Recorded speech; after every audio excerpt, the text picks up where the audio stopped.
Okay, so we're playing in the Mythic Invitational Qualifier today because we spiked into the top 1200 playing viewer submitted decks last month. Jeskai Luke is the best deck in this format, and it's not particularly close. That being said, I find that deck, and especially the mirror matches, incredibly unsatisfying and uninteresting to play.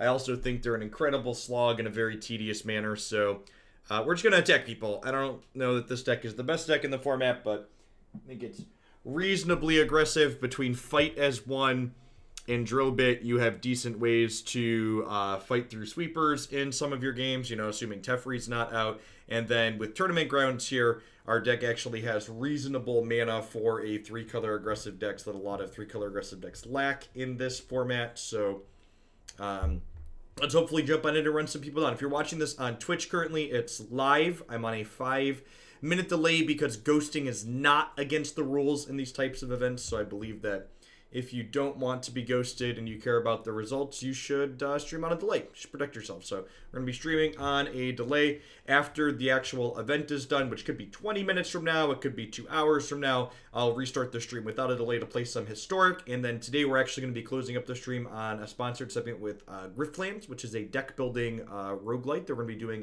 today, tomorrow, and Monday. So this event is async, which is one of the great things about this. I do really can't stress enough how much I love these events being asynchronous. Like, really super pleasant tournament experience that I just get to bang out my wins or losses in any order. For people that aren't familiar with these tournament structures, we play until we take 2 losses or until we get 10 wins. If you get 10 wins, you get an invite to a tournament that's worth a minimum of several $1,000s in prizes, or up to, I believe, close to 6 figures in prizes. And if you get less than 10 wins, you get prizes that are the equivalent to a pat on the back, try again next time. So the difference in prize support between 9 wins and 10 wins is significant, to say the least. Actually playing another Lurrus deck here is probably something aggressive as well. Could be a Saktos deck as also.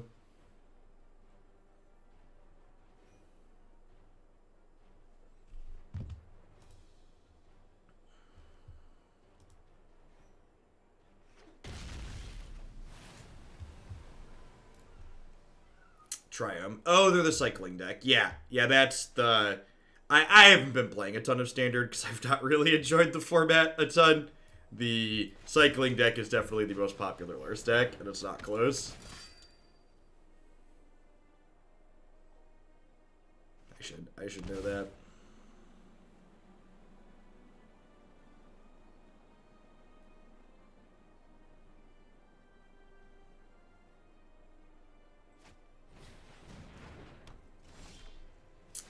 That card is probably very good against us.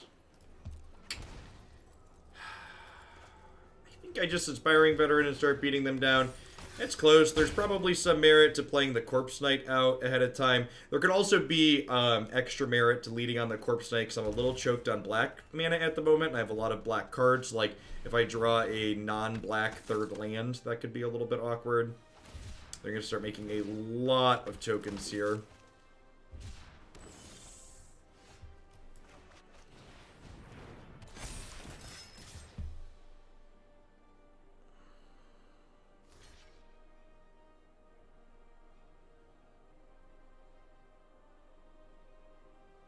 We could see them double block on the other one here as well. I think this is a bit of a mistake on the opponent's part. If they would have double blocked this, it would have died. Maybe they don't want the other Inspiring Veteran to be a 3/3 though. They have a Shock or something in their main deck perhaps.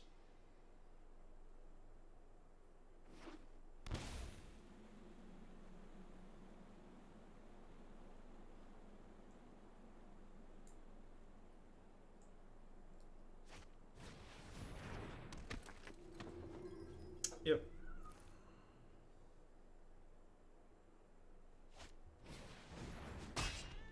That makes a little sense.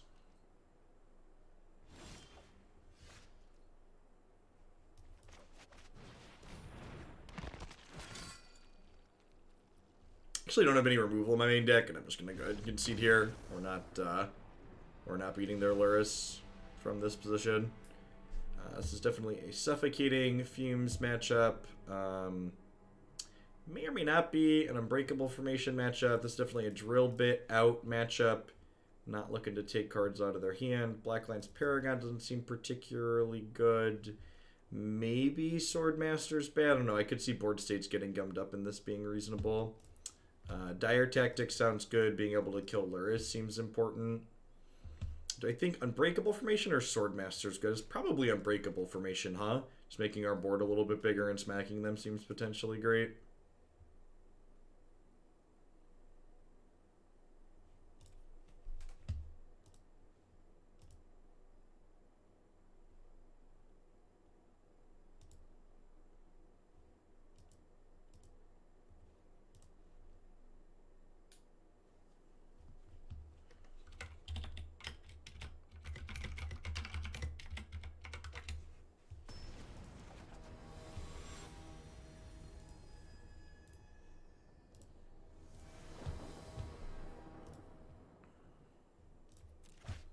Client just already lagging. It's a good time. So, even though it's less attack on turn 2, we're going to lead on Knight of the Ebon Legion. And the reason for the sequencing is we only have one black source here. So if I were to lead on Venerable Knight to get the attack for 2 on turn 2, I wouldn't be able to deploy both of these. So by leading on Knight of the Ebon Legion, we'll get to go Knight on 1 into Knight on 2 with our lands, which is great. And then hopefully in the next couple draws after that, we hit a red source and get to beat them down with this. Although any third land will be pretty reasonable because any third land means that we could start pumping these up.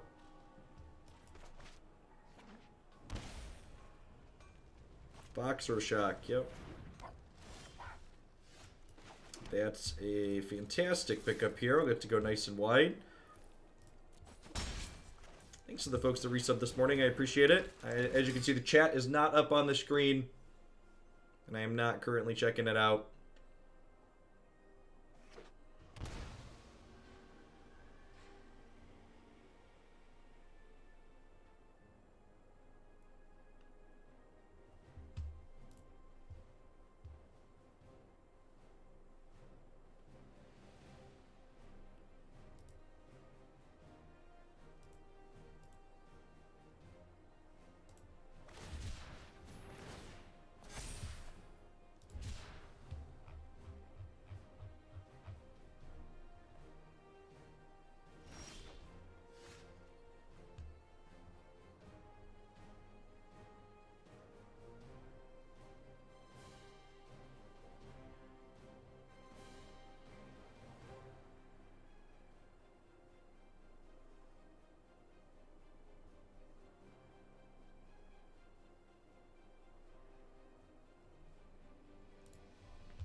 So they're almost assuredly going to be able to cycle another thing here.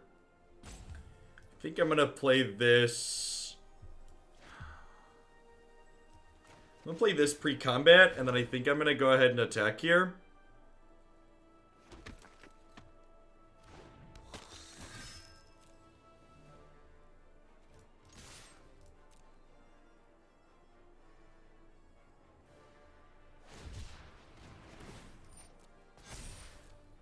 If they block my Knight of the Ebon Legion, I guess this is kind of a spew.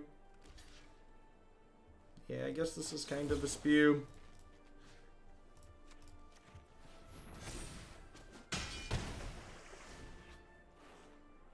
You know, I'm supposed to only attack with this and just take the free 2 ball and play this post-combat. That's probably the better play.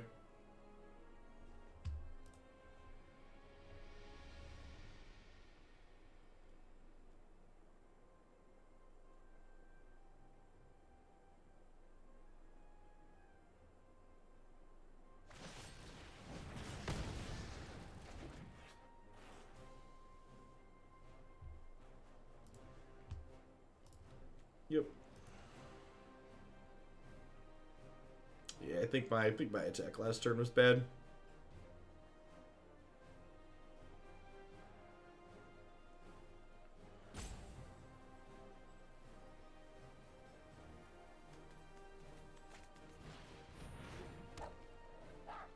Land would be an ideal draw here. One of of our untapped lands.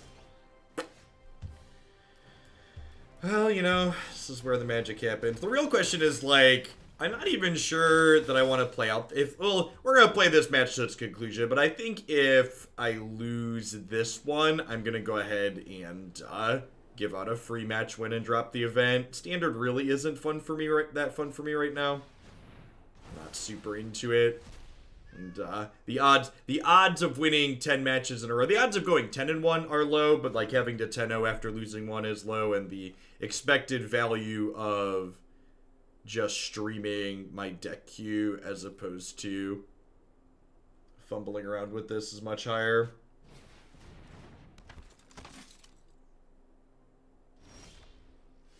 Yeah, we're probably dead at this point. I guess if they don't have another removal spell, I get to do this.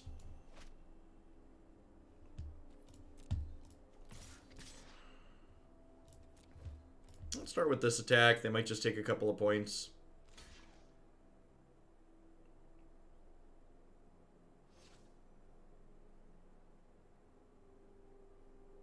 Lurrus might drag us out of this game kicking and screaming. They have a Lurrus 2 though, which is worth noting. So, like, what needs to happen for me to win? I need to, like, play Lurrus this turn, have it live. Then if we untap and draw a red source, we can go Worthy Knight from the bin into Inspiring Veteran from the hand.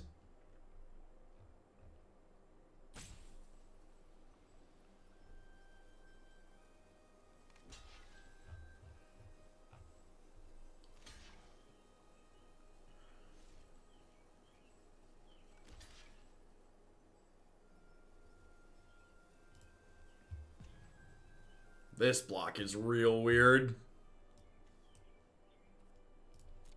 Alright, so they're like offering to trade their Fox for my turn, I guess.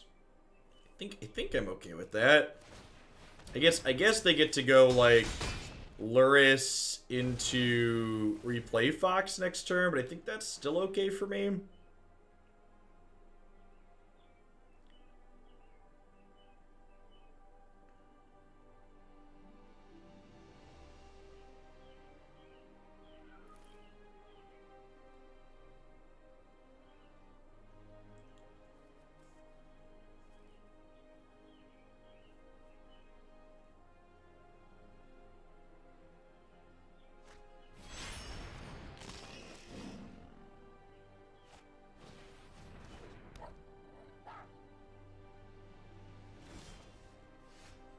Okay.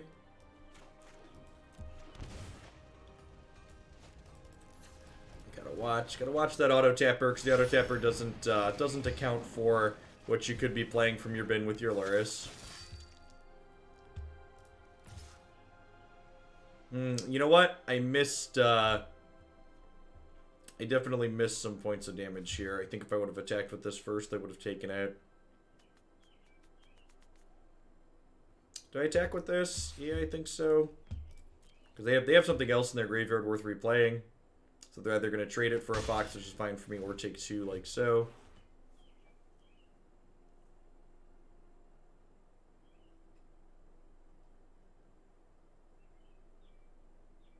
If we draw another red source next turn, we can go Veteran.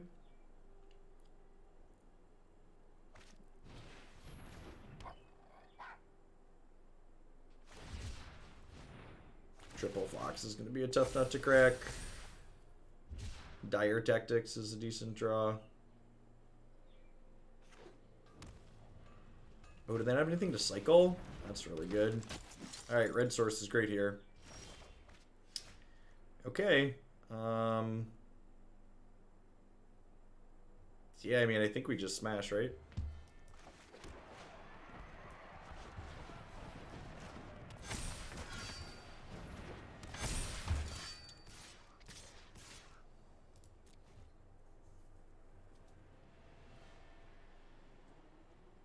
If they kill a Knight of the Ebon Legion, we get to recast it with Lurrus.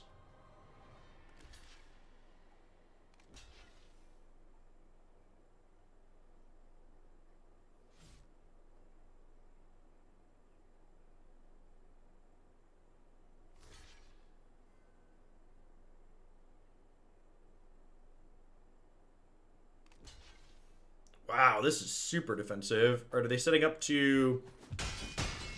Their last card must be a flare, huh? Feels like it.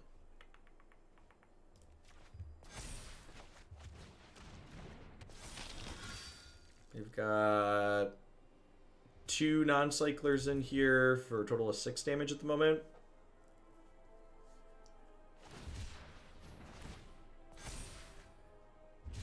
It must be flare, right? Because they're cycling before they replay anything from the bin.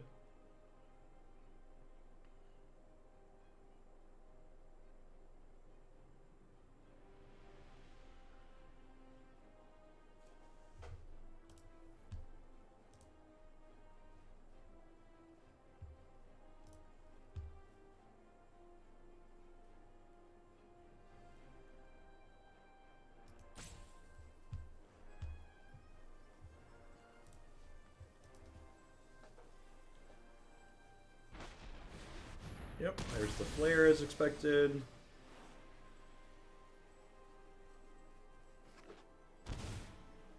They're going to shock and play a Fox from the bin. They have no cards left in hand. I mean, this land's not a terrible draw. It means that I get to double pump Knights here. I think I'm just supposed to attack with everything. If they want to trade a Flourishing Fox for an Inspired Veteran, that's fine because their hand's empty at this point. Yeah, if they're trading Lurrus here, like my Knights are going to be doing stuff, and like that's a good exchange for me. Sure. Yeah. Okay, so they're just like losing their entire board, and I'm gonna have 2 Knight of the Ebon Legion. Okay. Well, you know. Oh no, chat. Are we gonna win a match? If we win a match, we have to keep playing. Oh no. This is only game 2. It's only game 2. There's still time to lose game 3, I promise. Need to like not cycle into Zenith Flare. Alright, you know, on the scoreboard. Beat turn 1 Fox. Love to see it. Am I supposed to have Blacklance in my deck still because of turn 1 Fox? I feel like the answer is no, but I could go either way on that. Spite is 1 super useful. It's just like an okay combat trick.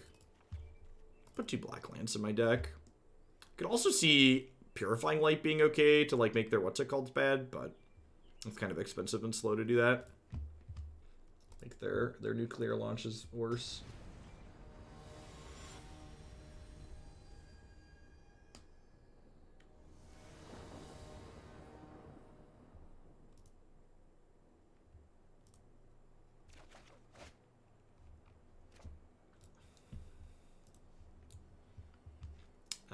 Yeah, that seems very good.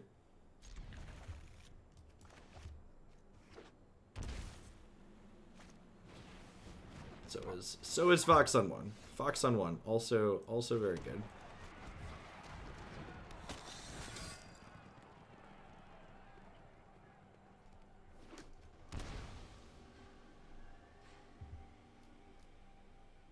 Them taking damage from their lands, also good for us.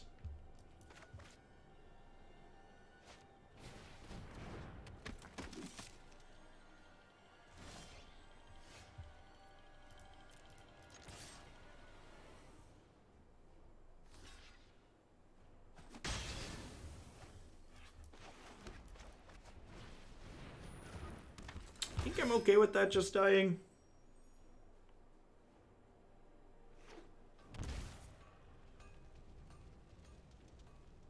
He's gonna run out of Naked Lurrus? No, okay.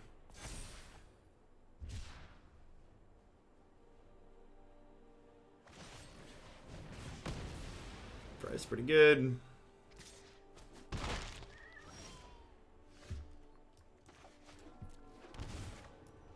Feels a little bit bad to draw a 1-drop here because we could have gotten value out of the Worthy Knight by waiting a turn if I'd known this was coming, but without the Venerable Knight in hand, I think it's right to lead on this, just try and start getting value from it sooner rather than later, rather than guaranteeing it. Improbable Alliance is about to be very good for them again, especially with the Skyknight Vanguard here.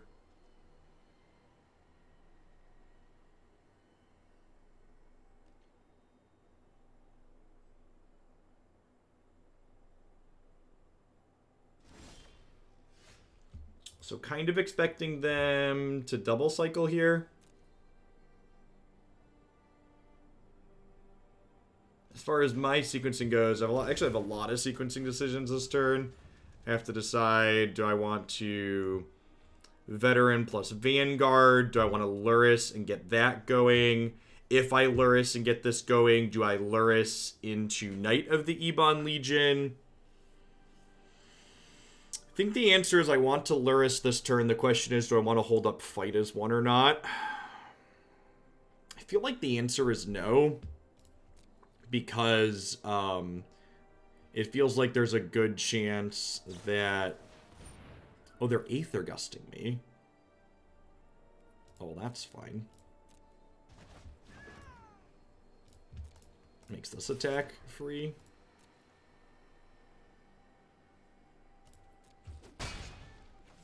So I have a Knight in there. So again, let's make sure we tap in a way that lets me cast the Knight after we do this. And so this gives them a window to kill my Lurrus if they have a removal spell for it, but I think that's fine. I have two threats to play out of my hand next turn, and if they're killing my Lurrus, they're less likely to be deploying their own, and that might give me a chance to run them down.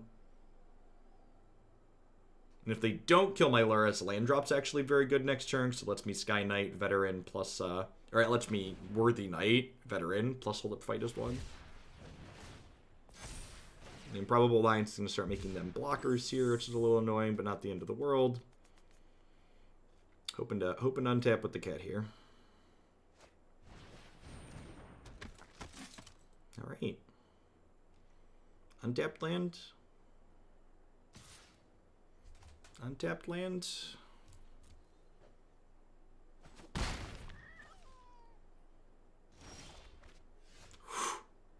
That's really good.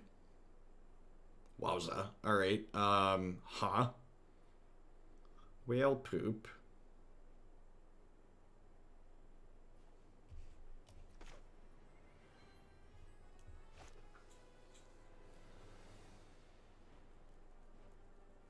I think I'm gonna just do this into attack with everything.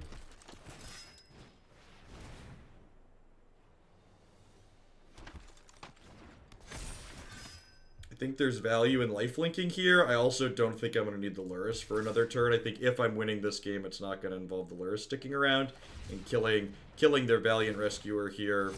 So, like, either their Rescuer's about to die or they're going to take 5 down to 5. Because they could double block here. Yeah, this seems reasonable for us.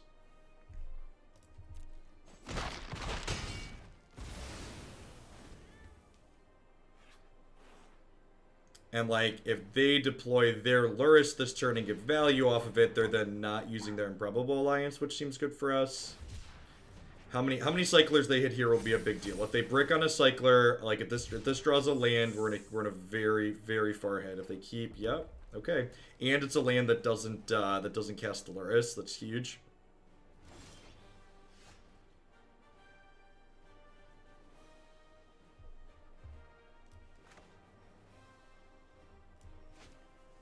So if I Inspiring Veteran, all of these are slightly bigger. And then I can Knight of the Ebon Legion plus Fight as one.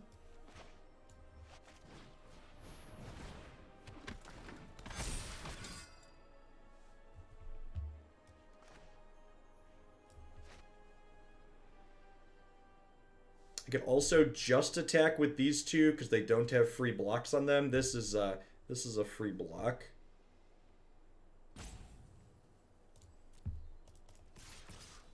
And if either of these hit them, they trigger my Knight post-combat.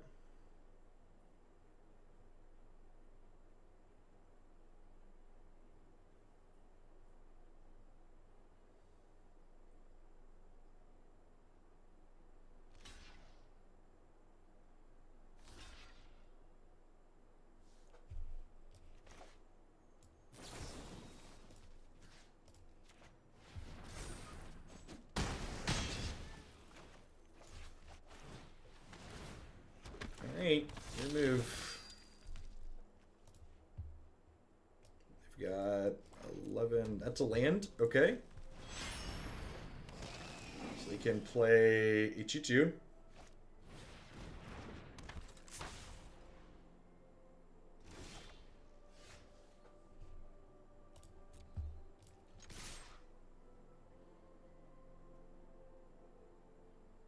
Alright, is attacking with the 1/1's a mistake. So if I attack with all of the... If let's say they block Lurrus here, and then they go chump chump, they die.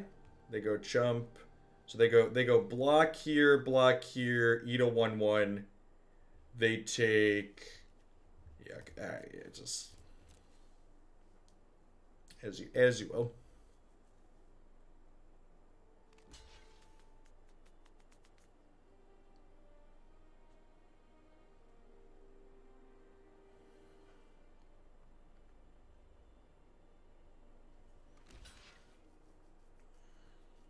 I think they're dead, right?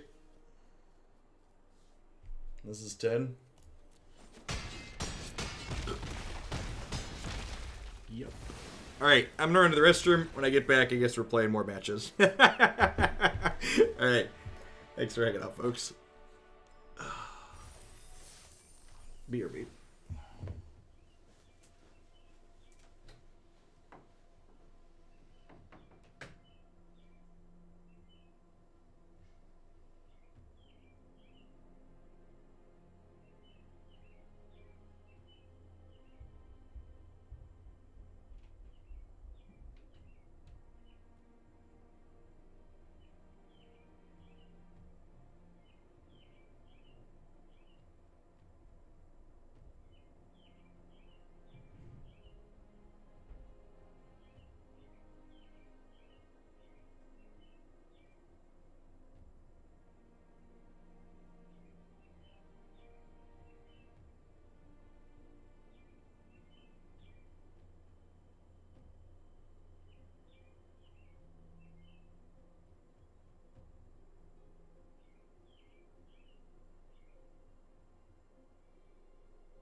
Hey, chat.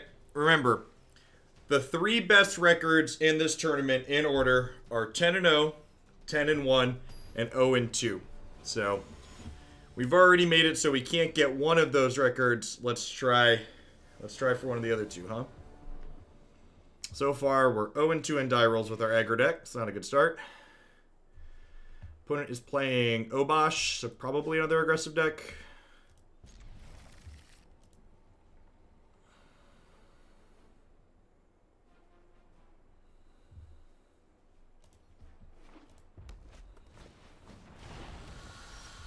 Just like mono red, this is a excellent draw.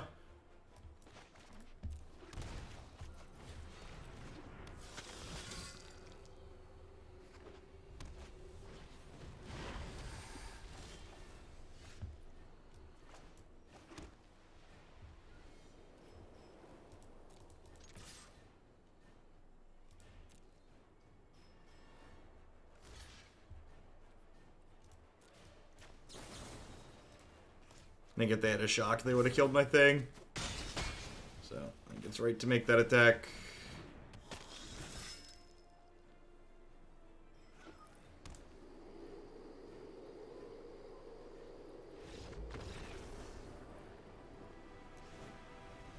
Alright, more games like that, please. More games like that, please. Suffocating Fumes. Definitely the matchup for that. Probably the Dire Tactics matchup. If I had to venture a guess. Kind of wish I had more Fumes now that we're playing against this deck. I don't want to trim here. Probably Corpse Knight. This probably isn't a matchup where the board gets super gummy. This leaves me at 28 creatures. I think that's fine. I think 28's like the floor. I think you can board up to 10 non-creature spells and still feel okay about it.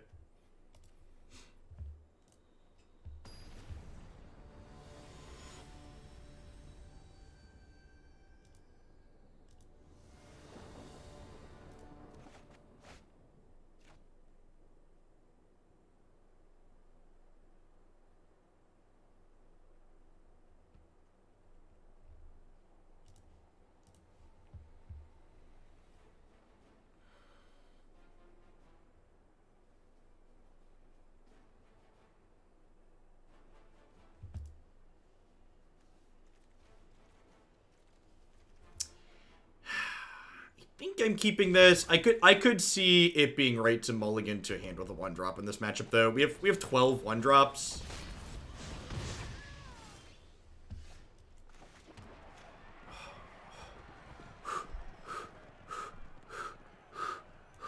Is this it, chat? Is today the day? Is today the day? Today could be the day, chat. Today could be the day.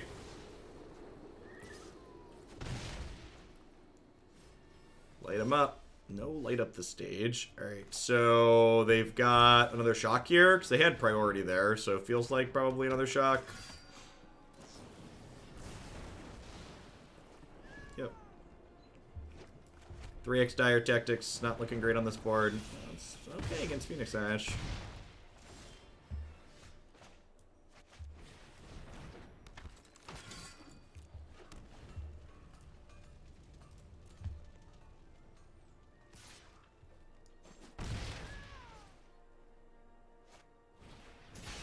They're on fire. I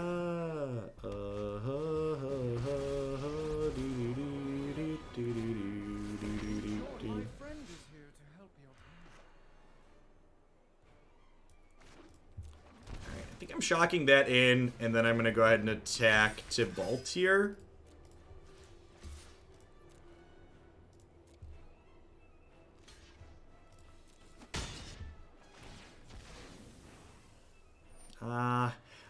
Magic Arena. Magic Arena. Worth noting that these tokens are even costed, except for mana cost 0 in this case, so.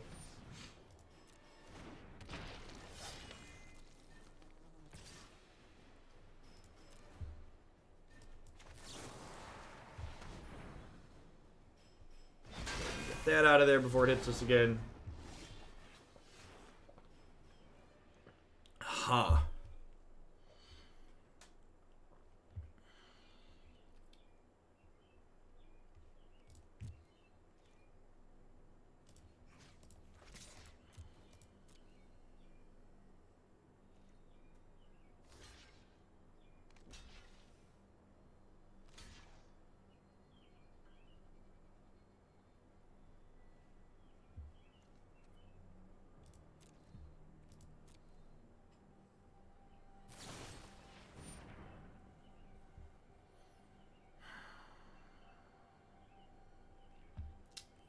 Okay, so I think I Dire Tactics the Grim Innate here then. So this dies, and then all of these trade. And then I take 1. I think I just go ahead and play this out as a 2-1. It's also a human for this third Dire Tactics, in case they go land Obosh here. I've got a 1-drop in here, so I can, like, Lurrus 1-drop next turn.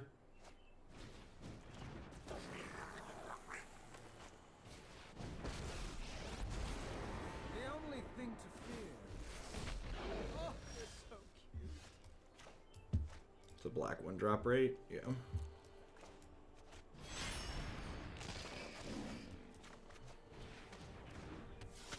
And they're empty-handed at this point.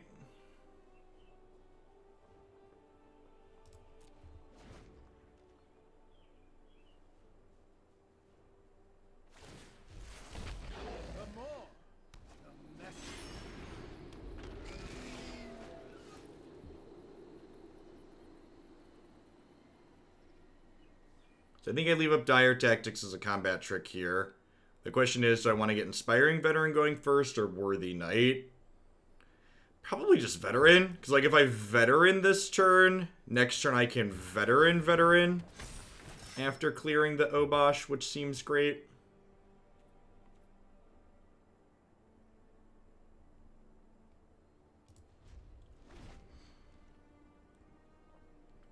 And I have 2 humans in play here, so I can use the Dire Tactics at instant speed without really worrying about getting blown out by the top card of their deck.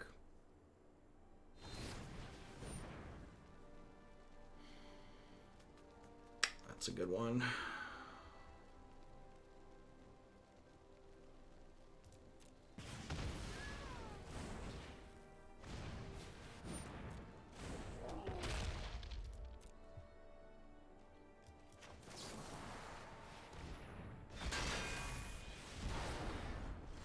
Might have needed one more turn with Lurrus there, unsure.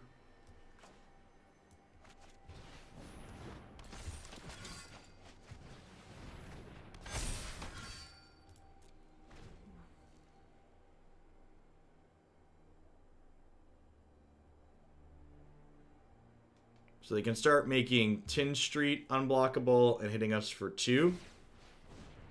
We have to fade for a couple of turns here.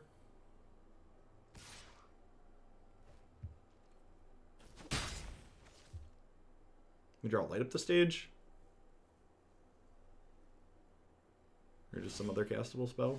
That is an incredible draw.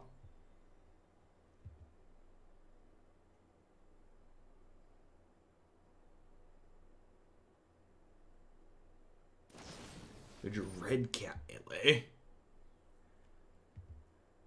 Alright,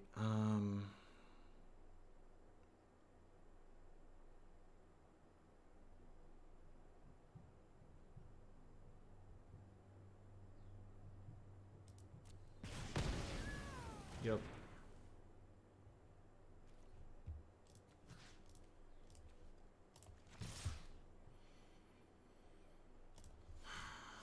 So they're going to slowly chip away at me with this.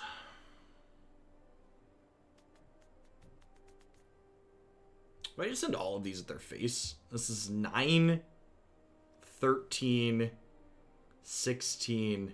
Ha! If I send all of these at their face and they don't block, they actually die, right? This is 9, 13, pump, kill.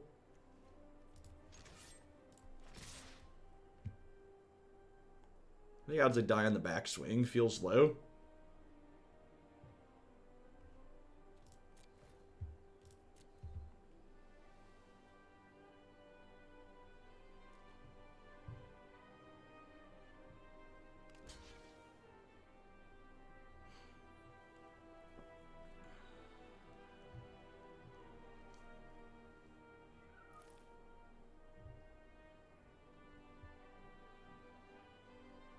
And then I can't pump here because I do need to block in the backswing because of Castle Embreth. I don't gain life because of Tybalt.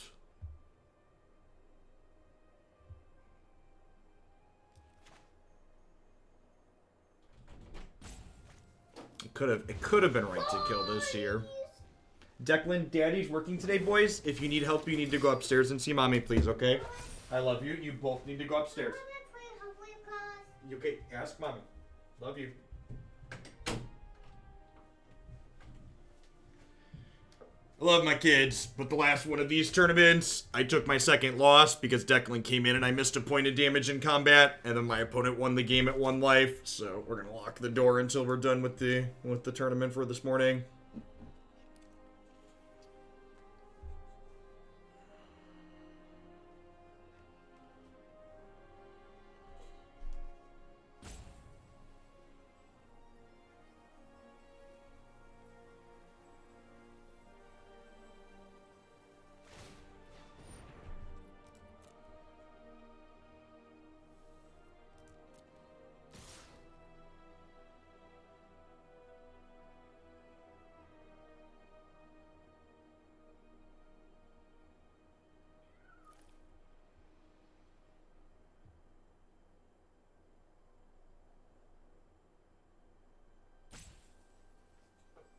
So I just block here, and then I kill them on the backswing, right? Is the plan?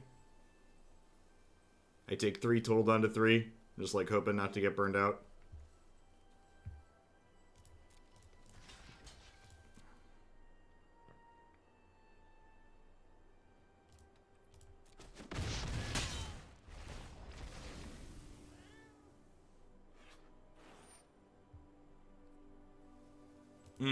They drew a removal spell for Veteran. Okay.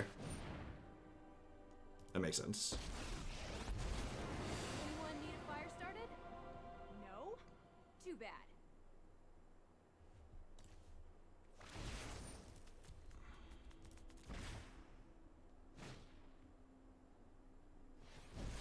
Mother Ludi always said, fight fire with fire.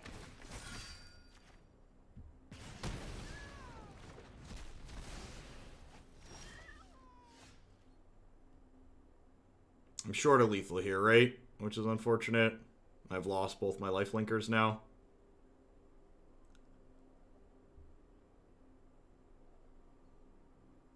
I have to kill Chandra.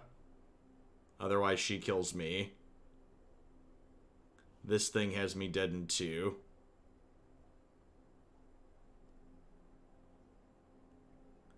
So I think I kill Chandra, pump Knight, hit them to 5, play Venerable Knight, and then they're dead next turn if they draw Brick, right? Well, they have to keep both their guys back if they draw Brick.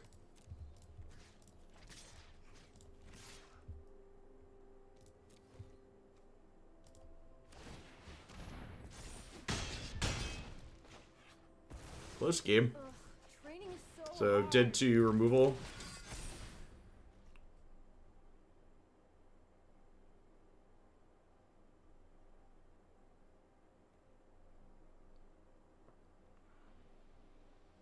And if this is a blank, they can't attack with both because then they die. Because, like, I'm obligated to block this, and then they kill this and this, but then this kills them on the back swing. This is a 1-mana blocker. It's good for them, though. Because if it's a 1-mana blocker, they could make this a 2, and then play a blocker, and then this blocks this, and they kill both of these with this attack. So, we're hoping this is a land. If that's a land, we're in a good spot, so they have to pump the brakes. Is that a good draw? Seems like a good draw.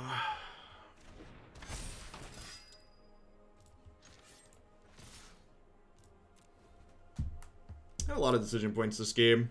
The non-Luca, it's the Luca decks are so sad because like the non-Luca games in this format are like really sweet, but like the games that involve Agent of Treachery are just such rancid pit stains. It's unreal.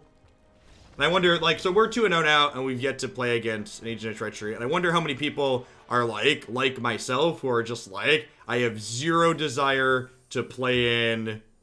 I have zero desire to play Luca mirror matches. I have zero desire to play Agent of Treachery mirror matches, and we're just gonna like. Don't gain like. Sorry, I hit a little bit of echo there. I'm loading up my own stream to see if the stream decker delay is working properly. Hopefully it is. Our stream decker, what's it called? Cardboard Live. I did the thing. Yeah, it looks like it is. Sweet. It's a good, sweet feature.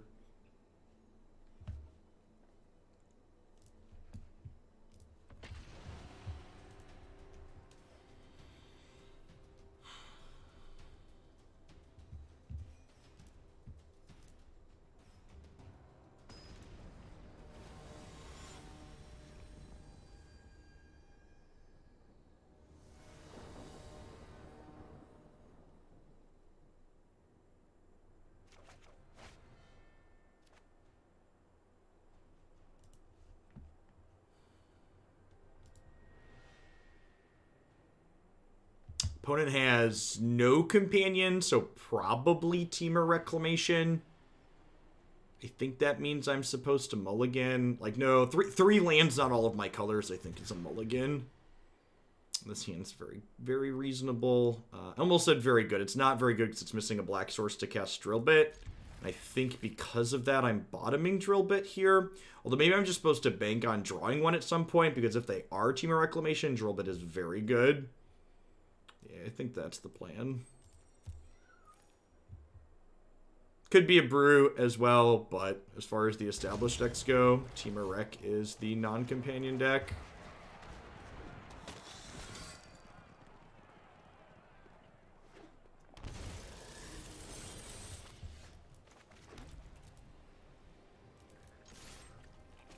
Could just be like an Uro deck. Let's see, Growth Spiral here maybe.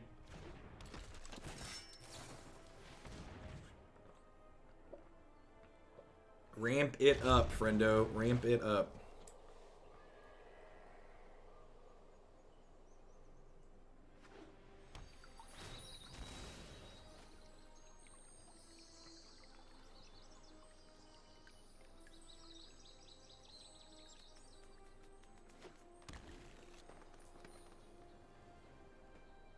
A ritual set.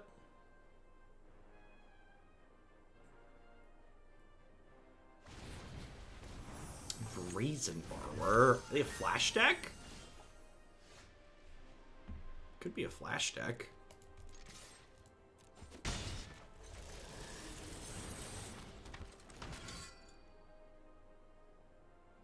Missing the third land there hurts. Are we gonna get Nissa'd? If we get Nissa'd, we're probably dead.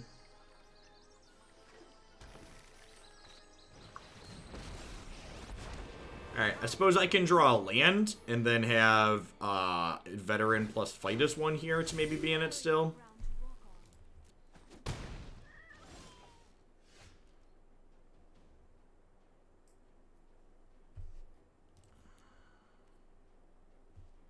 Is it worth playing to see more of their deck? Probably, which is unfortunate. I would prefer to get. I love open deckless tournaments, by the way. It would be so much better if these were open deckless tournaments.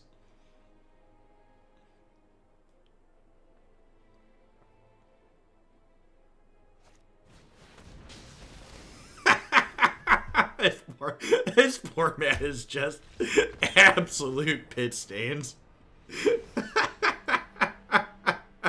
Just absolute armpits. I think I want Unbreakable Formation here. I feel like there's a chance the board comes up.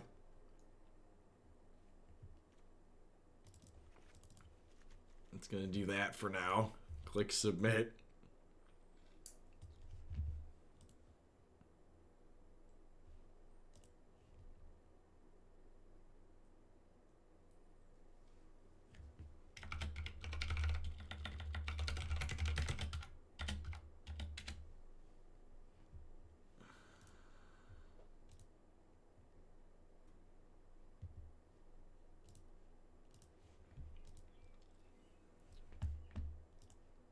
I think we're pot committed at this point. We've got 2 match wins under our belt, so I think we're playing until 2 losses now. Let's ideally just not take any, just run the 10-0 down. Get it done. Get it done real quick and nice.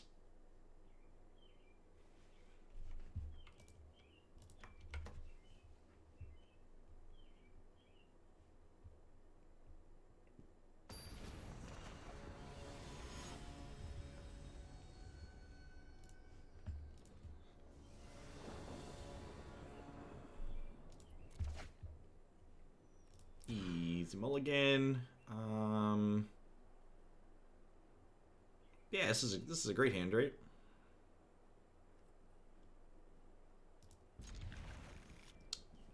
I think I'm gonna bottom the Fightus one here. I think I want to keep the Triome since I have, you know, Lurrus and it works with Knight too. So we'll get to go ahead and go Ebon Legion on 1 here, and then on 2 we'll go Fervent Champion, attack you for 3, drill bit you. So like get my Thoughtseize on. Immediately punished for having bottomed that other card.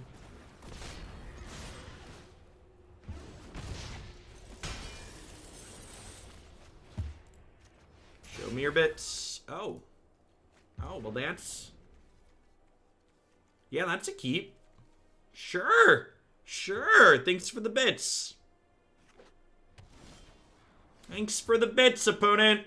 Thanks for the bits. All right, so since they showed me Cry, I'm going to play around them drawing a second one here and just pump this. Because now, once this Knight has a 3rd point of toughness, it no longer dies to Cry.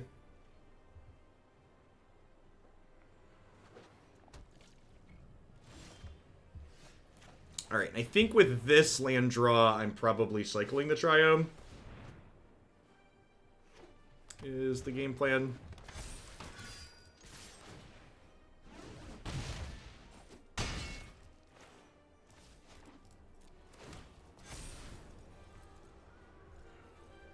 Concede, please. Rats. I'm gonna have to work for it. Never mind. JK, LOL. JK, LOL. I don't know why they showed me the second Cry, but I'll take it. Uncertain as to why they showed me second Cry, but we'll take the info on the way out the door, I suppose. Does Cry make my flash threat better? Probably not. I think we just try and beat Cry by making our things slightly bigger, or having Unbreakable Formation make them bigger, or drill bitting them. I think we just run it back and hope to knock them down like we did in that game. It'll be a little bit tougher on the draw for sure. Definitely. That was definitely like the opponent kept kind of a sketcher, hoping to get us with their sideboard card, and like we had a good draw. Yeah, I mean, this hand sucks against Cry of the Canarium, but it's definitely a keep. Another land there's not great. It's actually okay against Cry, because we get to double Fervent Champion here on 2, which means that I get to make my Identity Ebon Legion a 2/3, which is great. So, like, their Cry is still going to 2-for-1 me, but I'll still have a good amount of pressure in play.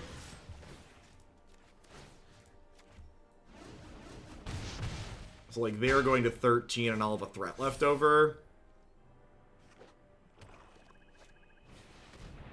That's super unfortunate. Probably dead. Just haven't drawn a spell. Yeah, the aggro decks, they have tough breaks in this format. Opponent has multiple Cries and Extinction Event, so probably pretty unfortunate for us. And we also, I just actually haven't drawn a spell this game. I kept a 4-lander, right? No, we drew one spell. Yeah, and then this card just comes in and just destroys us. And this exiled our thing, so Lurrus just doesn't do anything here. Magic sucks. The #1 piece of advice I can give anybody is do not tie your self-worth to your Magic the Gathering results. Magic the Gathering has an incredible amount of variance in it, even in formats that are more fun than this one. You're gonna win. You're gonna lose a whole lot more than you win on average. I don't think we have a comeback mechanism at this point. If these were spells, we might, but I'm just gonna go ahead and move along with my life. And again, I'm hesitant to say I played perfectly, but I am happy with all of my decisions I made in that set, I think. One of the things about aggro is you often talk about making them have it, and like that start there we talked about how, okay, well this lines up well against Cry of the Canarium, which was the sweeper we saw 2 copies out of. We hadn't seen Extinction Event. So we chose to play around Cry, and they had something else that blew us out. We've lost every die roll in this tournament so far, which is, again, incredible amount of variance in this game. Die rolls are super important. One of the things I've actually talked about a good deal on stream in the past is I wish Wizards would explore mitigating some of the variance of the play versus the draw. Being on the play is such an incredible advantage in Magic. It's a decent pickup here. Growth Spiral, Uro, all these various sweepers. A lot of... I don't think I'm holding up Fight as one this turn. I think I just want to smack them. So again, good start. Attack for 6 on turn 2. Not bad. We'll see if they go like Land Fires sweep our board or not. Just in a row is actually pretty good for us here. It means that I get to untap and hold up this fight as 1 while smacking them for 6 more.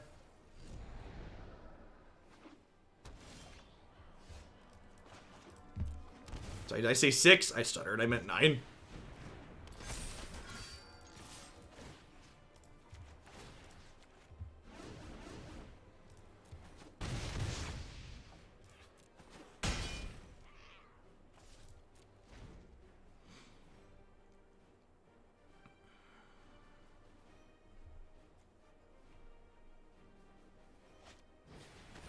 It's a good start. That's a good start for our hero, chat. It's a good start for the home team.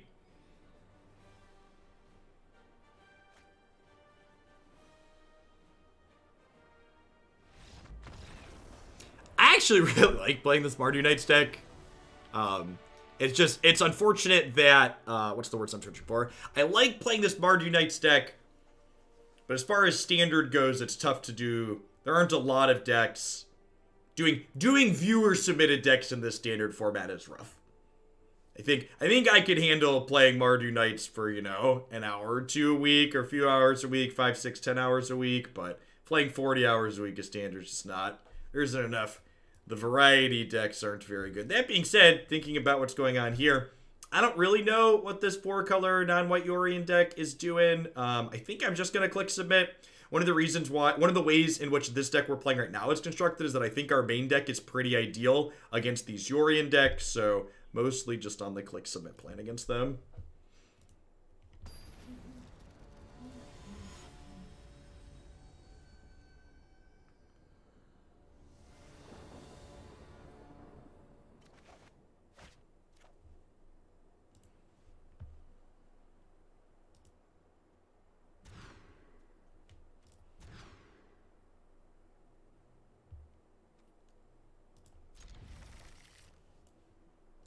We bottom these two. We'll go Venerable Knight into Fervent Champion, attack for 4, drill bit you.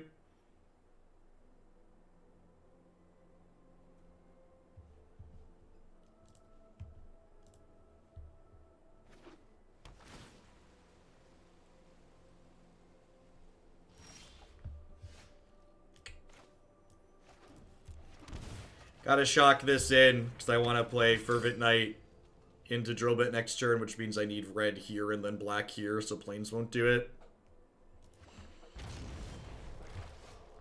Ugh, just... At least we're up a game in this match, so if we flood out here, it's like not as big of a deal. We get a chance for game 3 on the play. Show me your bits.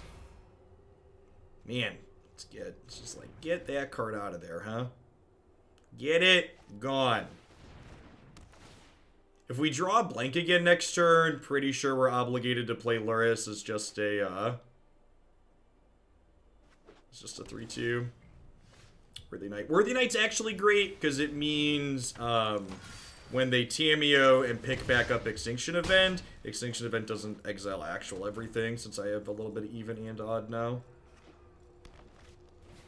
So Tamiyo's gonna pick Event back up here. Yep, as expected. So I could attack them for 6. They're gonna get to do this next turn. The question is, do I want to kill Tamiyo? So if I play Skyknight Vanguard, they probably exile Evens, which leaves me 4 power. So if I attack them for 6 and they Extinction Event on Evens, I kill them with a Swordsmith or a Lord as a draw. So I think I give them a turn with Tamiyo to give myself 2 draws to kill them next turn. Well, 6 draws, 6 different cards that kill them. And remember, unfortunately, this token is even, so it's gonna go away when they, if they find, like, Cry or Ritual Assoot here with Tamiyo, I feel bad, but I think my play is correct, all things considered. And then, like, if I don't draw a card to kill them, oh, God. Oh, magic. Oh. Oh.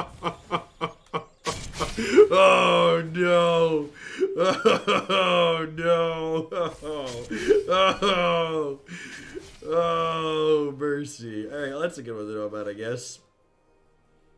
I suppose. I suppose.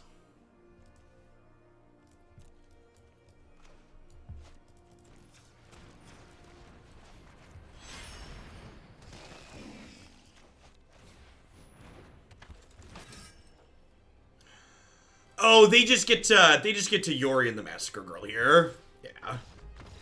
GG. Oh. You know, there's a very good chance this was a bad card to put in my sideboard, because when you get swept, the game's just over. I think I'm happy. I think even after seeing more of their deck, we're just on the click submit plan. And remember, I mulliganed to 5 that game too, so like if we had a little bit more resources, maybe we could recover from the Massacre Girl there. Honestly, probably not. If we're up like 2 random spells that game, we probably still just die to that card. Huh.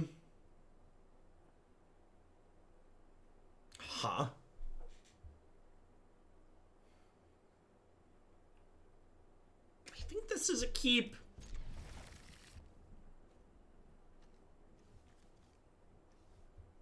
It's close with no... It's close with no black source. My opponent's mulligan to 5 here, I think? Really sure something on the UI that told me how low they were at while they're waiting. I guess we find out in a second, so it's like not a huge deal. But I think they're at 5. They're at 4. Okay. Well, I mean, they have a lot of sweepers in their deck, so they have a lot of cards that can catch them back up from a low mulligan like that.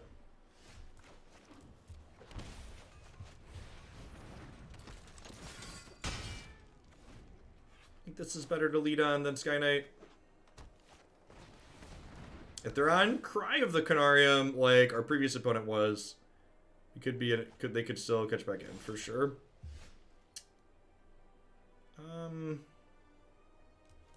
Sure. I think we just like don't play around anything and just like try and run them down since they mulliganed.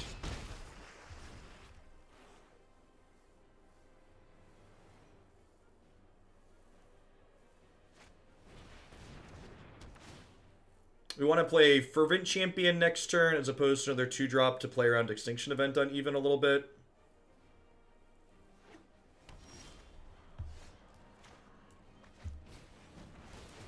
Okay, and I don't think we can afford to play around Ritual of Soot at this point. So I'm gonna play... I'm gonna play Knight because it leaves them dead if they cast Extinction Event, regardless. But we get pretty hosed by untapped land Ritualist here.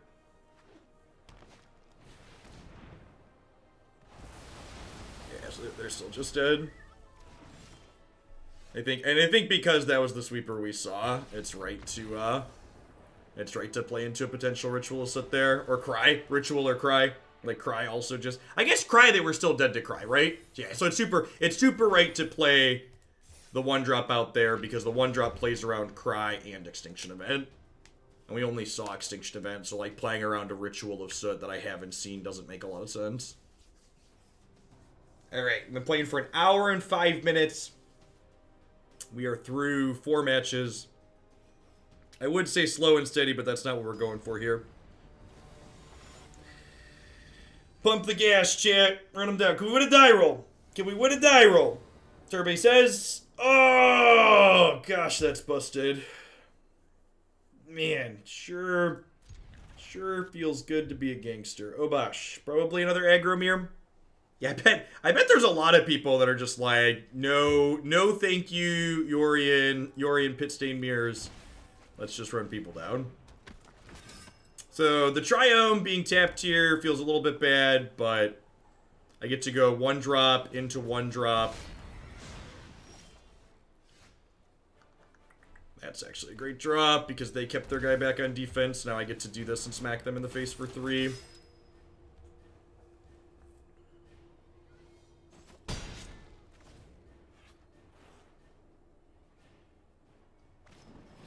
He's dead, Jim. You got him. Were they out of a land? That's so good for us.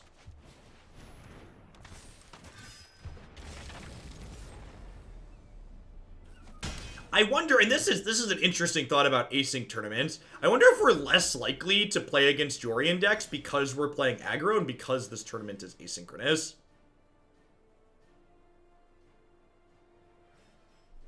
Wonder if that's a consideration.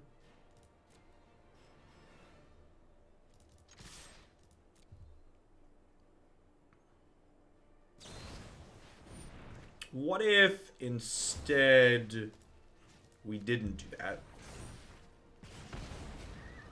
Just remember, chat, just because your card's an instant does not mean you need to play at an instant speed. My opponent here should 100% have just stomped me on their turn. Not close. They wanted to get cheeky and try and blow me out in combat. Definitely should have just done it on their turn.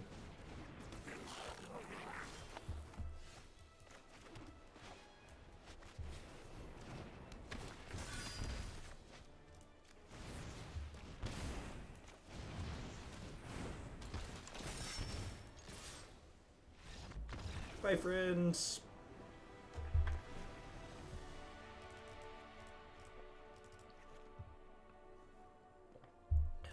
Fumes.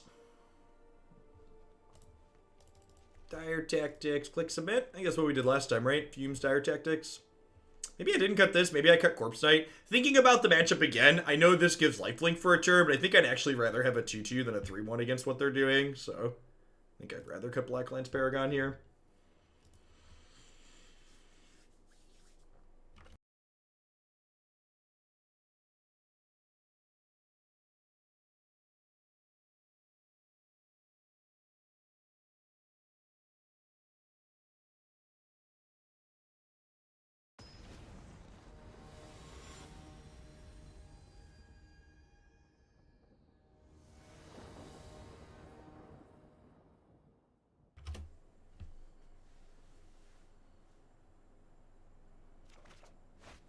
Easy mulligan here. Not going to get caught with our hand in the one-land cookie jar like our opponent did last game. Going to keep this. Going to bottom the Corpse Knight here. I think we definitely want to bottom a 2-drop there. So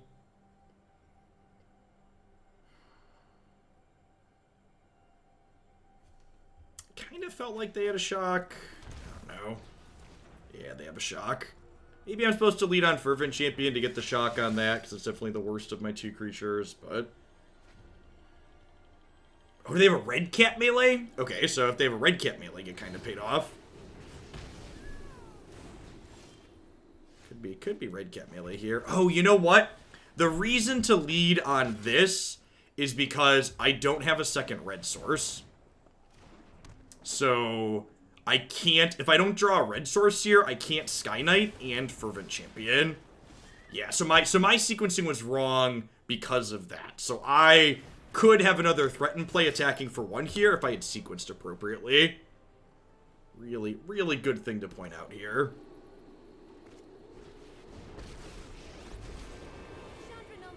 Pyromancer extraordinaire. Mostly.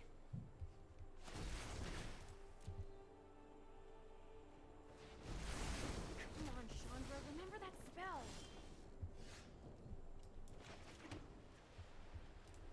Yeah, like, if this was in play here, I'd play the second one and kill their Chandra. Which is, like, a huge deal.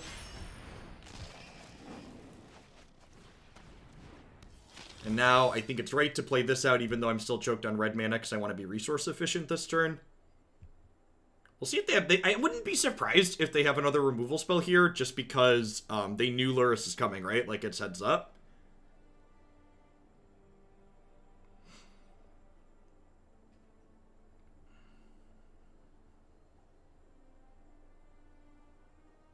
It's the best possible here. There's, like, play Obosh, and we untap and, like, Dire Tactics, play Champion, kill their Chandras, etc.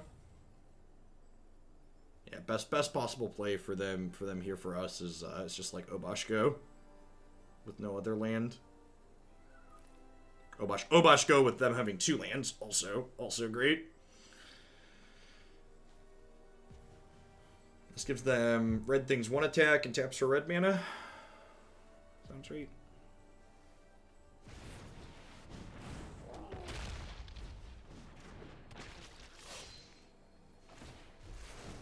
Can't believe Mother Ludi gave us homework.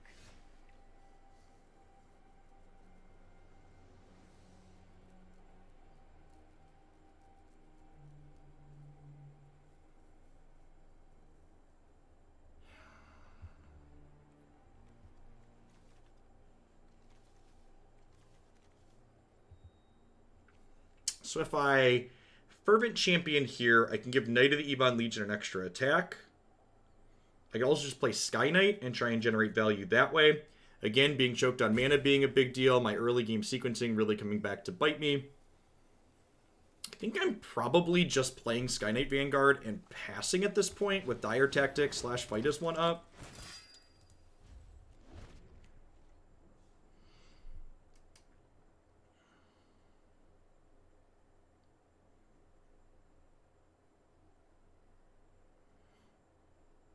If we can keep Lurrus online, we end up in a pretty good spot in the long term.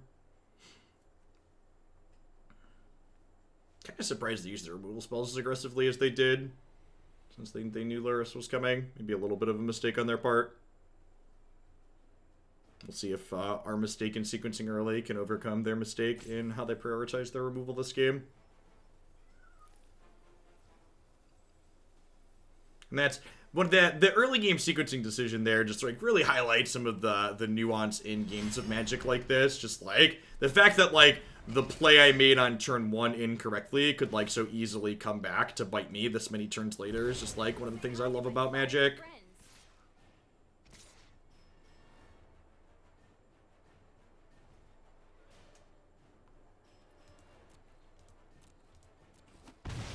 These are even, so this is a human, right? Yeah. Let's just get rid of that.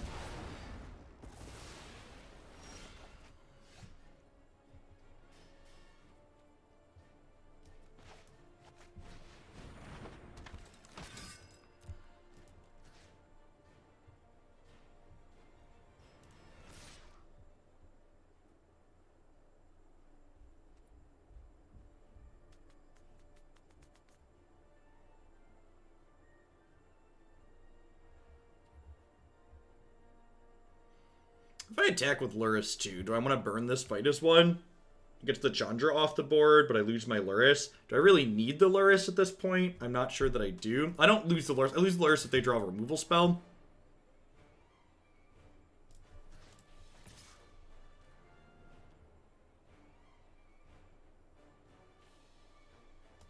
There's no reason to throw this away though, right?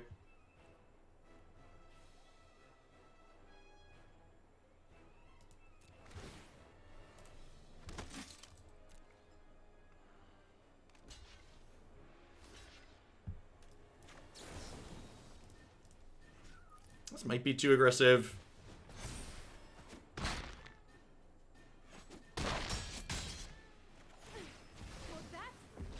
Notable that these tokens are not humans, regardless of what their artwork depicts, and the tokens from, what's it called, are the tokens from the other night. Giving them the ability to kill Lurrus with the removal spell here might end up being wrong, but I've just got so many red cards in my hand that I feel like the value Lurrus is generating is kind of minimal in the long term. Yeah, this is a pretty good turn for them. Wow, that's brutal. Am I dead? No, but pretty close. Do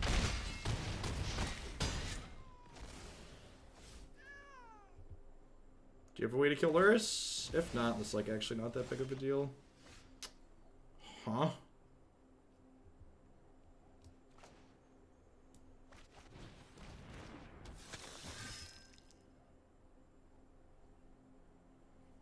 Do I even need to do this? I don't think I do.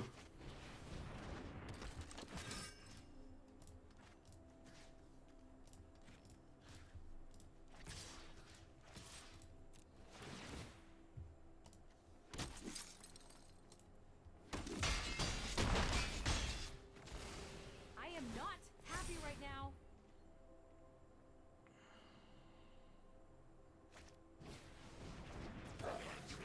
Glad we waited. If they attack with Bone Crusher, I'm gonna jump block it with Skyknight Vanguard here, I think. If they attack with Bone Crusher, the Suffocating Fumes gives us solid attacks in the backswing, which is nice. And they're playing Obosh, so we know they can't have, they can't have Ember Cleave. Are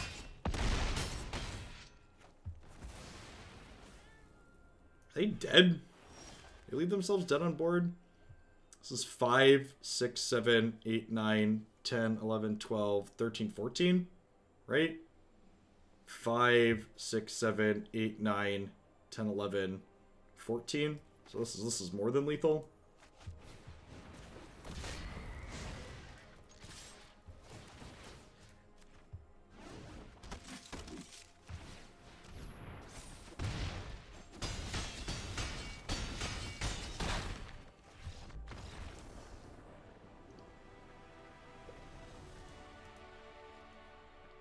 Digging it. All right, 4 and 1. 4 and 1. Moving on up. Do do do do.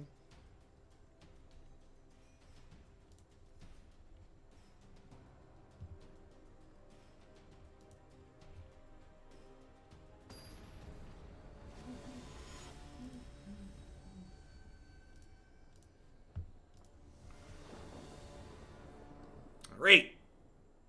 1 in 6 in die rolls so far. Opponent is also playing Lurrus of the Dream Den here. Probably the cycling. Lurrus is statistically the cycling deck. Obviously, they could be playing like Knights or something offbeat like we are. But statistically speaking, Lurrus is the cycling deck.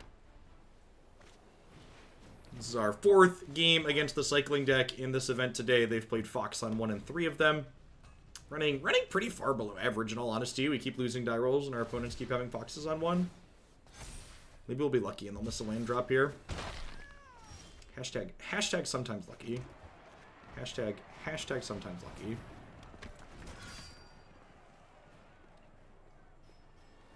If they miss for a second turn, we can probably run away with it. I think if they hit this turn, we're still going to have a pretty competitive game. Looks like they missed. All right. You love to see it, chat. We ain't proud here. We take these. These are matches you take. Magic's an incredibly high variance game. You take the freebies. I would like to block your Fox. With this token. Thanks.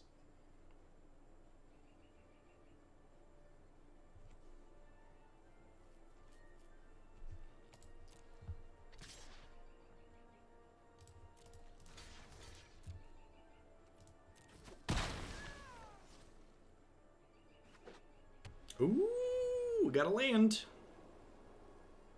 We got a land. I think this game's probably done. I don't think they can recover at this point.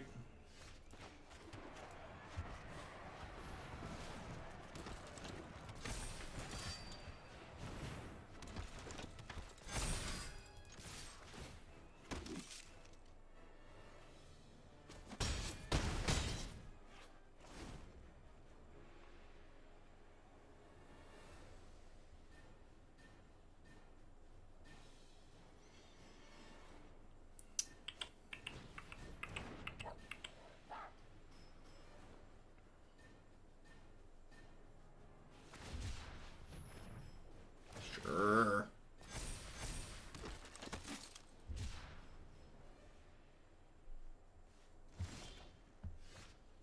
Oh, that's a good one. I guess that actually doesn't really do anything at the moment because I can't cast the second one, so I have a bunch of tournament crowns. As you will, opponent. As you will.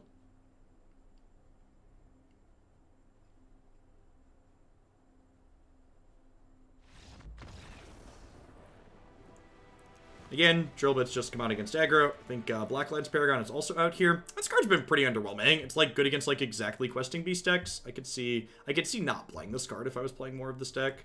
Suffocating Fumes and Dire Tactics seem like easy ends here. Click submit.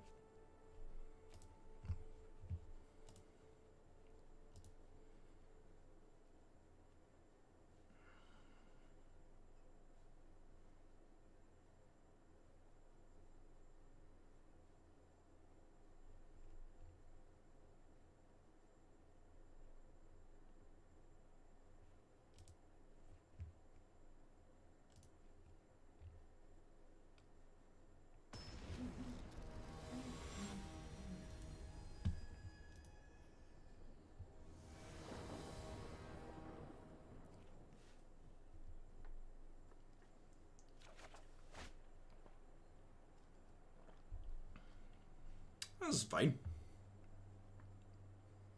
Needs a black source that's not Tournament Grounds to cast Dire Tactics at some point, but plenty of castable spells in the meantime.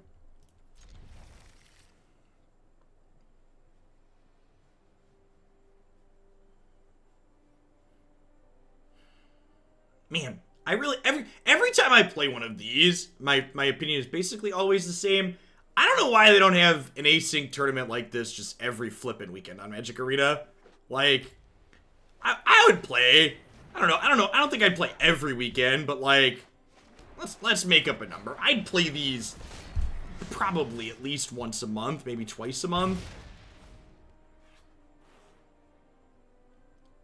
Getting to play something that has the upside of meaningful prizes without the downtime of normal rounds is just like really sweet.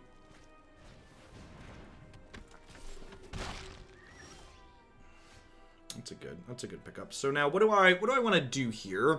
I think it's just Inspiring Veteran, because that lets me attack this into here, and then next turn I can go Corpse Knight into Fervent Champion, and this will trigger Corpse Knight and also allow me to attack for 6 with these with First Strike.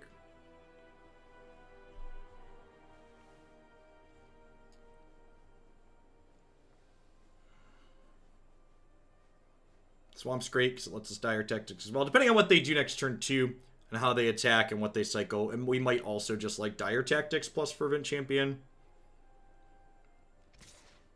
No blocks, obviously. No cycles. Okay, interesting. Alright, it's probably just a misclick then.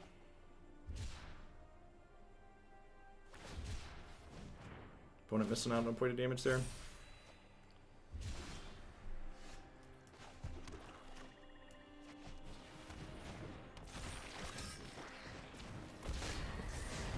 I don't think I want to trade Inspiring Veteran for Draenith Healer here, so I'm just going to attack for 6.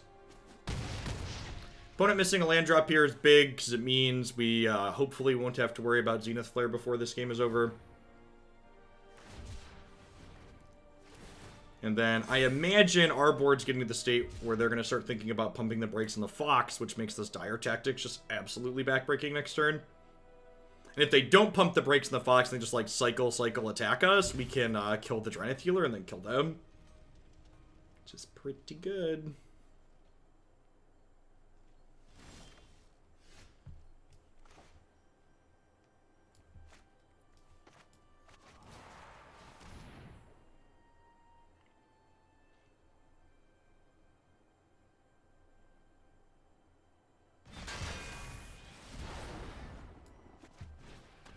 And then at this point, I can attack with everything, I think, because if they want to trade here now, let's say they cycle twice, go up to 12, they trade here, they take 9, they go to 3. I think I'm fine with that. So I think I'm okay with the trade at this point.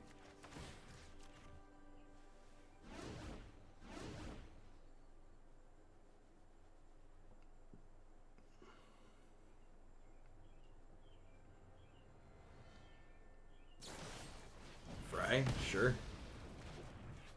And they trade with this, and then they go to 4.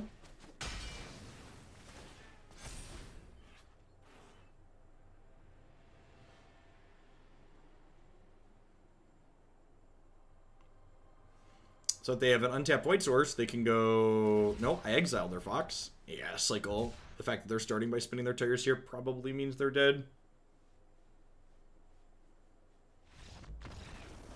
Alright, 5-1. Got him good.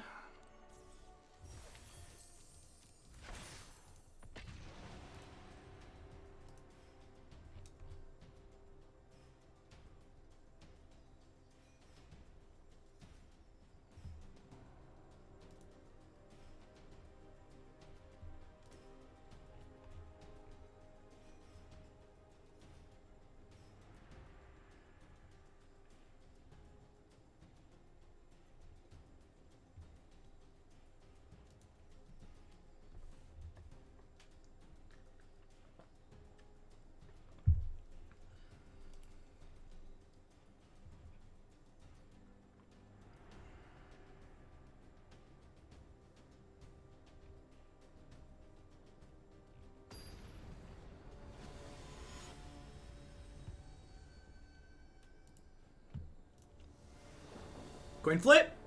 All right. So at least our deck's pretty good on the draw since we've won one die roll in 7 matches.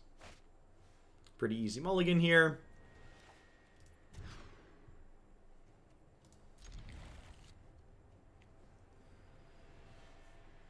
They're playing Lurrus.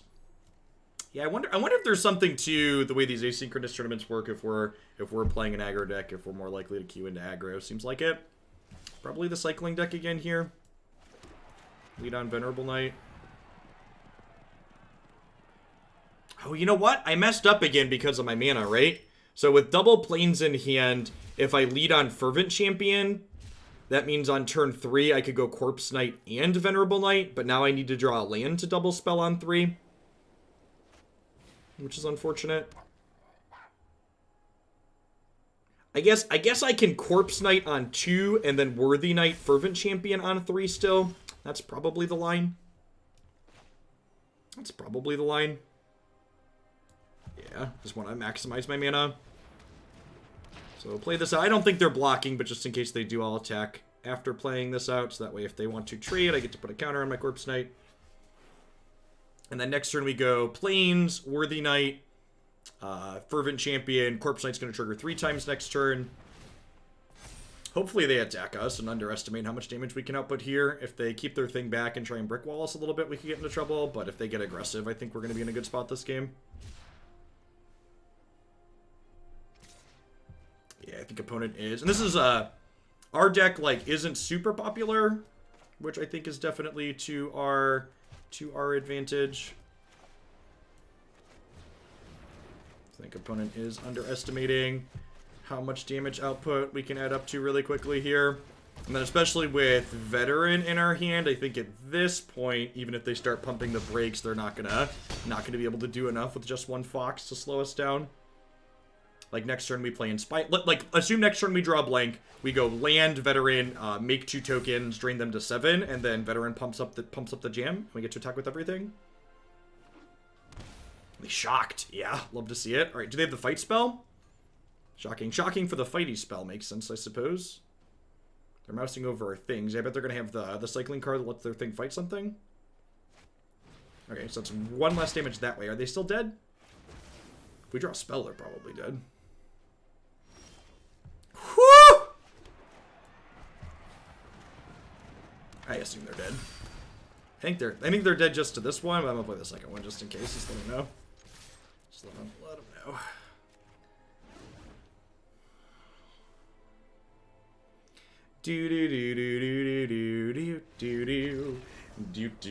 So it's not been a good day for drill bits. I'm happy with that I landed on the drill bits in the main, but we ported them out a lot. Let's get these fumes and these dire tactics in here. Clicks a bit. At least sideboarding's easy. We have a plan, chat. We have a plan. We have a plan.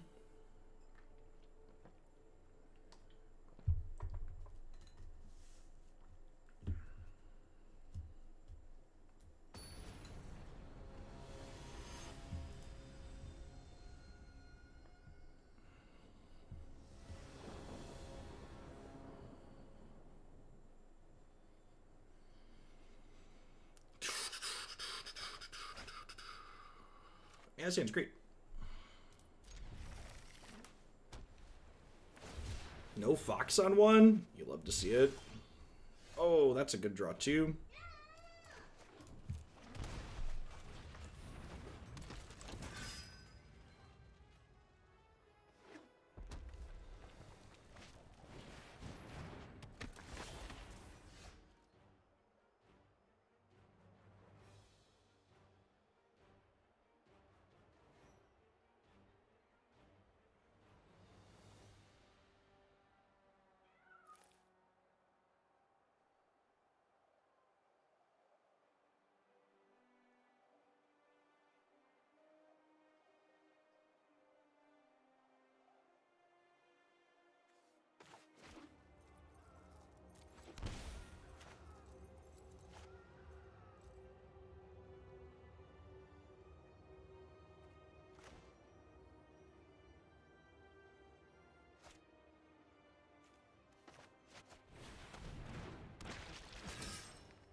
think I want to play Corpse Knight here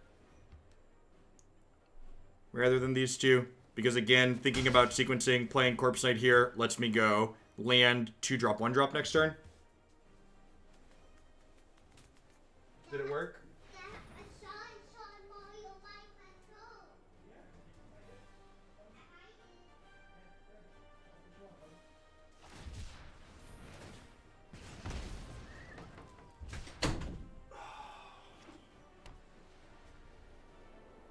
Well, after smashing my toe while going to help my oldest son, you know, feeling good, feeling something. Okay, good's not the word, but you know, things are being felt. That seems like an excellent exchange for us. All right, so am I just being resource efficient here? They've already got, I feel like I'm gonna have to worry about Flare this game. So I think rather than being resource efficient this turn, I'm gonna prioritize not taking damage from my lands. So I could shock this in and play Skyknight plus this, but getting Knight of the Ebon Legion going is also appropriate here, I think.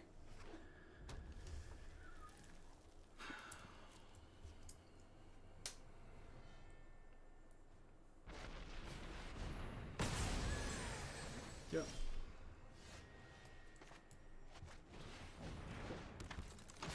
Not having a land there for Lurrus feels a little bit bad, but it is what it is. So I can considering this a 4-drop basically. Also kind of feels bad not having another white source, but that's fine.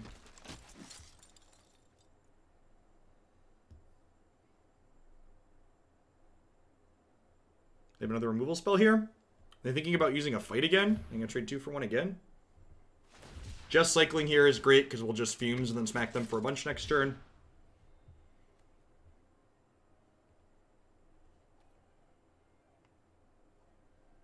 We have a shock. And they could also just like not know what the text on this card is. It's like not a super popular card. Could have Red Cat Melee here. Red Cat Melee is a playable card, I think. Kills Winota. Winota's not as big in standard as it is in historic, but it's definitely still playable. Oh.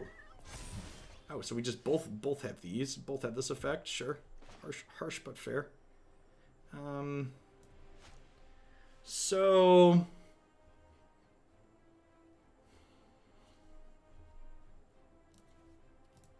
I think I'm supposed to kill their thing just because I'm a little worried about Zenith Flare, so I don't really want to take another hit. There could be merit to like just playing Lurrus this turn and hoping they don't have another removal spell for it, but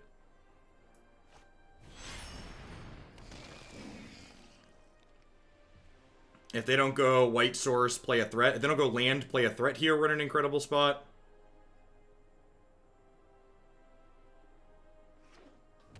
Rats.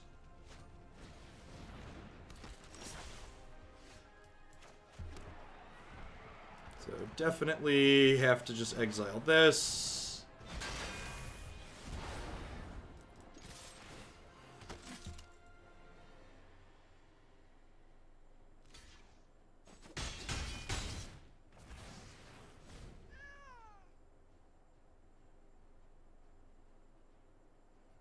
If they have another Zenith Flare here, there's a good chance we're dead.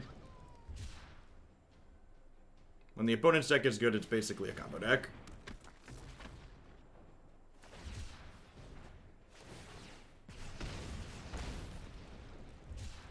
It's an incredibly difficult to interact with combo deck. I suppose Graveyard Hate technically interacts with them, so difficult to interact with is maybe a bit of a stretch.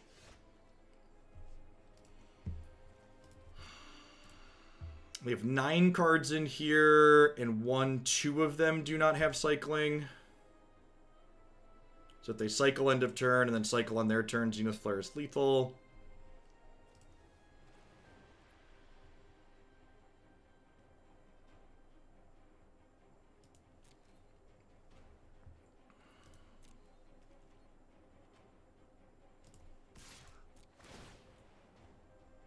If we can dodge Flare, we can dodge a ball.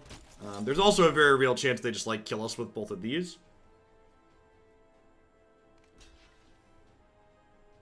Huh? You know what? I'm just gonna do this.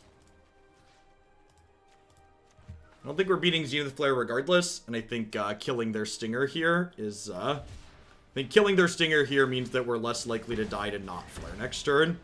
I'll just play Lurrus out and not play anything with it. So likely dead to Cycle Flare, but if they don't have Cycle Flare, we're in a good spot here. This is the turn, right? Like, do they have the second Zenith Flare in the top, 21 cards of their deck, which isn't that unlikely, right? Yep. Pretty fortunate to peel it there. If they didn't peel it, they didn't need to cycle, so.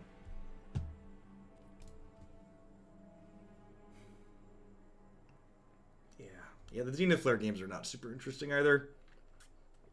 Just like one of those things where it's just like, well, can't do anything if they have. It's like Agent Treasure, right? You're just like, well, if they hit the thing into the agent, we lose the game. None of our decisions mattered, and we died. It's so strange.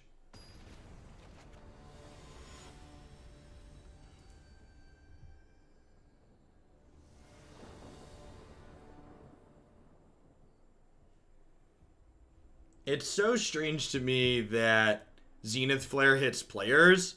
Like, usually when they make that type of effect, it doesn't hit players. This hand doesn't have a black source in it, but it's got plenty of castable spells either way, so I think we definitely keep it, especially on the play.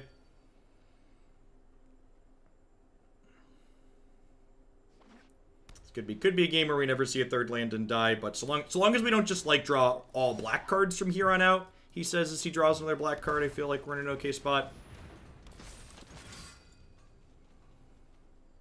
If they don't have a way to kill Veteran on 2, we get to protect it with Fight as 1, which is nice. But this is post-board, so they have things like Fries and Shocks and Red Caps potentially here. If they kill this, we need to draw Black Source. Yeah, so like, have to draw Black Source here, or the game is probably done and we can't win. Yeah, that's magic. I made a mistake, chat. I let myself start to get excited about this tournament. I was feeling good, and then magic happened.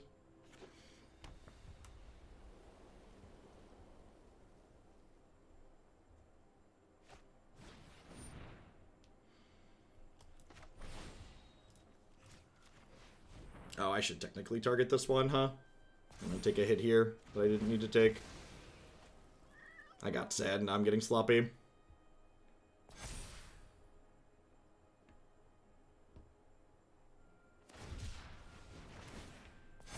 I'm gonna lose this game because of this 3-point attack this turn.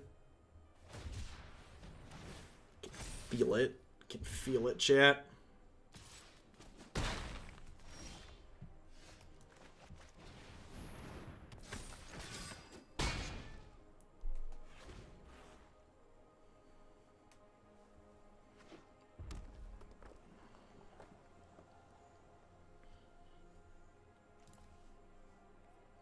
Two cyclers in the bin.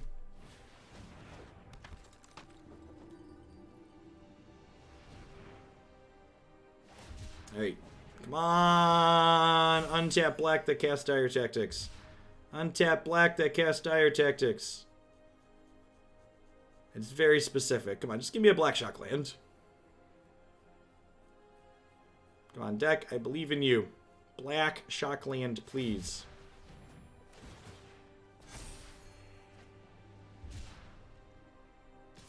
Yeah, we're just gonna get Zenith Flared out of this game. I can't block though.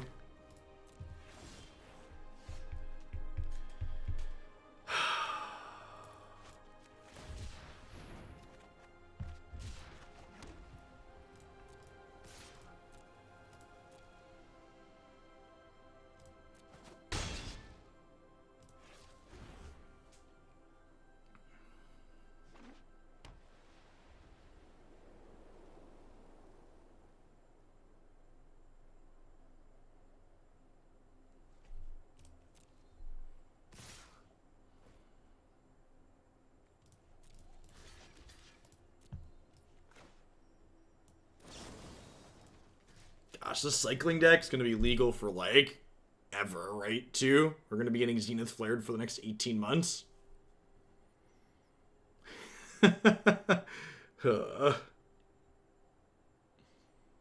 Maybe they'll print some reasonable main deckable graveyard hate at some point. I wonder if they have a removal spell here that they're thinking about using. Need a 2-for-1.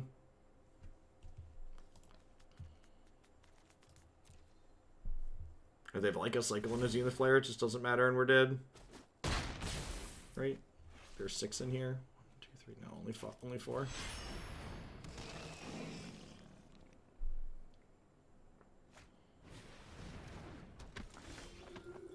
Yeah, I think this is too little too late.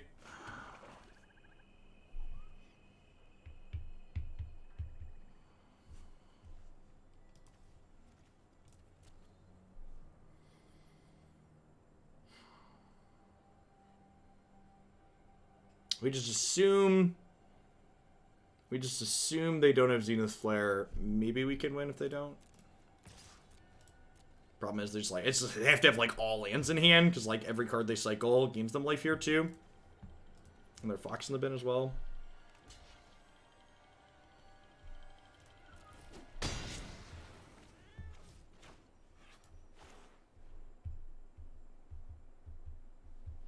It's a real shame I can't, it's a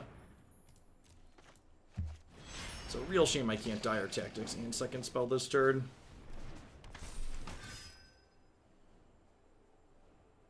Am I dead yet? That's land. Do you have 3 more of those? That'd be great if you had 3 more of them. Please. Please.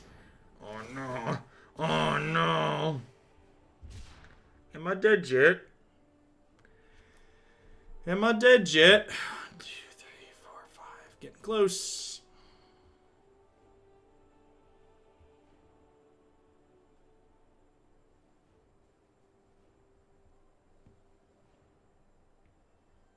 A fry or a fight spell for my kitty.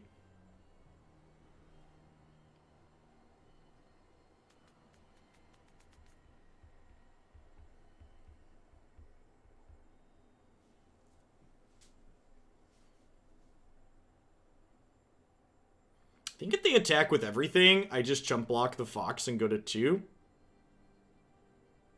Just like, because like, of course we can't beat Flare regardless. I think we just like hope we kill them on the backswing. Is the line that like hope the Dire Tactics is good enough? So like I'm not dead to Flare this turn if I block with my cat, but I think blocking with my Lurrus is wrong. Cause like let's say they are on empty and like they play a thing out post combat, then I can Dire Tactics their thing and then attack them for 5, 6, 7, 8, 9. 10, 11, 12, and I'm still too short on the backswing. Maybe I do just do this then.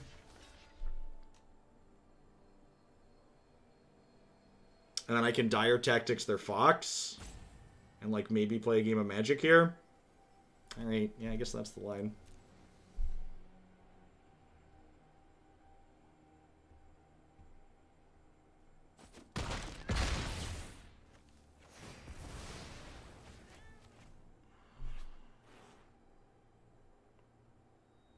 They must have Flare though, right? Because they didn't play something with Lurrus pre-combat, so they want the cards in their bin. We have 1, 2, 3, 4, 5 cyclers in here.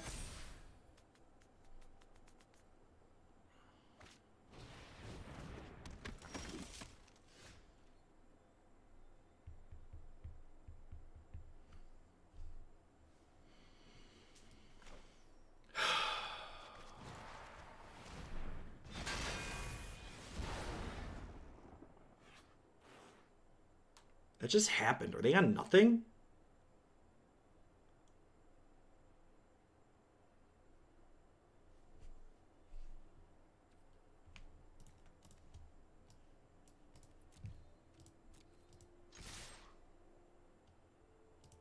Alright, I guess we play like they're on nothing.